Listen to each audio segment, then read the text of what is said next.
دوستو آپ کو اسلام کے بعد عرب کے بارے میں تو بہت کچھ پتہ ہوگا، لیکن کیا آپ نے کبھی سوچا ہے کہ آخرکار عرب اسلام سے پہلے کیسا تھا؟ اور میرا یقین کریں کہ اس ویڈیو کو دیکھنے کے بعد آپ اندازہ لگا سکتے ہیں کہ اسلام نے عرب کی سرزمین کو کیسے بدل کے رکھ دیا۔ تو بنا وقت برباد کیے چلیں ویڈیو کو شروع کرتے ہیں۔ دوستو عرب دنیا کا سب سے بڑا جزیرہ نما ہے اور وہ ایک ریگستانی علاقہ ہے۔ دوستو عرب وہ سرزمین ہے جہاں سے اسلام پوری دنیا میں پھیلا۔ عرب 3 طرف سے سمندر میں گھرا ہوا ہے اور تقریباً 1/3 عرب کا حصہ ریگستانی ہے۔ دوستو اسلام سے پہلے عرب کئی قبیلوں میں بٹا ہوا تھا اور یہ قبیلے آپس میں ایک دوسرے سے لڑتے رہتے تھے۔ پانی پلانے کی بات تک ایک دوسرے سے لڑتے رہتے تھے۔ دوستو ہر قبیلے کا ایک سردار ہوا کرتا تھا جسے شیخ کہا جاتا تھا۔ دوستو جیسا کہ میں نے بتایا کہ قبائل آپس میں ایک دوسرے سے لڑتے رہتے تھے اور اس سب کی اچھی اگزامپل بصورت کی جنگ ہے۔ یہ تقریباً 40 سال تک لڑی گئی۔ یہ جنگ رسول اللہ صلی اللہ علیہ وسلم کی پیدائش سے پہلے لڑی گئی تھی۔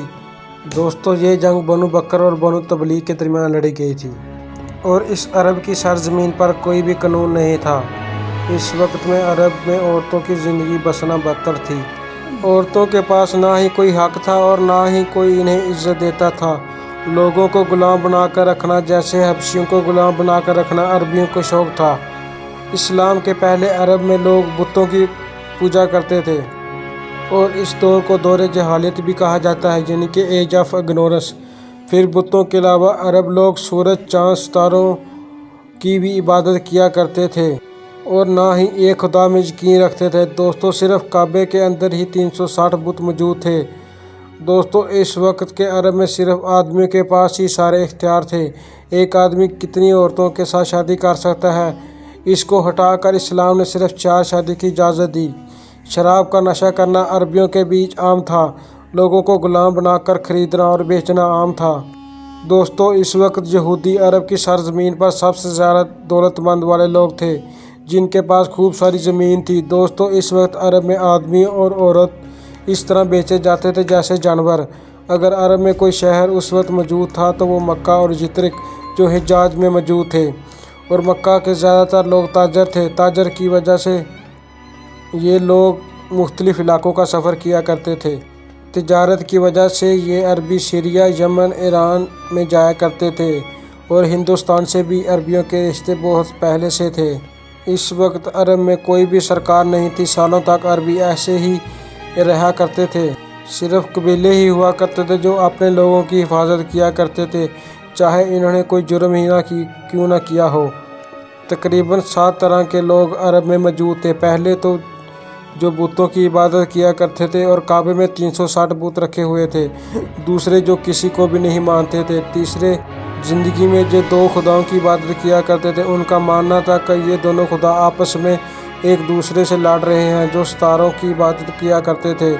یہودی جو فلسطین اور سیریا سے نکالے جانے کے بعد عرب کے خیبر، یثرب اور فتح جیسے علاقوں میں آ کر بس گئے تھے۔ عیسائی جو حضرت عیسیٰ علیہ السلام کو خدا کا بیٹا مانتے تھے، اور آخری مونوتھیسٹ جو رسول اللہ صلی اللہ علیہ وسلم کے خاندان کے لوگ تھے، جیسا کہ حضرت علی، جن کے قبائل بنو ہاشم تھا اور بتوں کی عبادت نہیں کیا کرتے تھے اور حضرت ابراہیم علیہ السلام کے راستے پر چلتے تھے۔ تو دوستو اب آپ دیکھ سکتے ہیں کہ عرب میں کیا تھا۔ دوستو یہ بات بالکل درست ہے کہ جب پورا عرب ظلم و ستم اور ناانصافی کی بربریت سے گزر رہا تھا تو رسول اللہ صلی اللہ علیہ وسلم عرب کے لوگوں اور پوری کائنات کے لیے رحمت بن کر ظاہر ہوئے، جنہوں نے سارے عرب قبائل کو ایک جھنڈے کے نیچے اکٹھا کر دیا۔ اور عربی جن کے پاس کھانے کے لیے کچھ نہیں تھا، انہوں نے اس وقت دنیا کی سب سے بڑی 2 طاقتوں کو تباہ کر کے رکھ دیا۔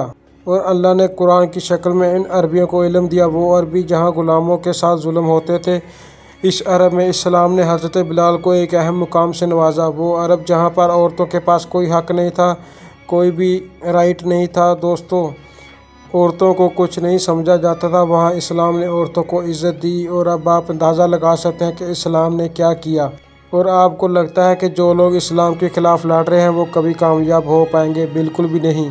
امید ہے کہ یہ ویڈیو آپ کو پسند آئی ہوگی۔ ایسی معلوماتی ویڈیو کے لیے ہمارے چینل کو سبسکرائب کریں۔ ملتے ہیں ایک نئی ویڈیو میں، تب تک کے لیے اللہ حافظ۔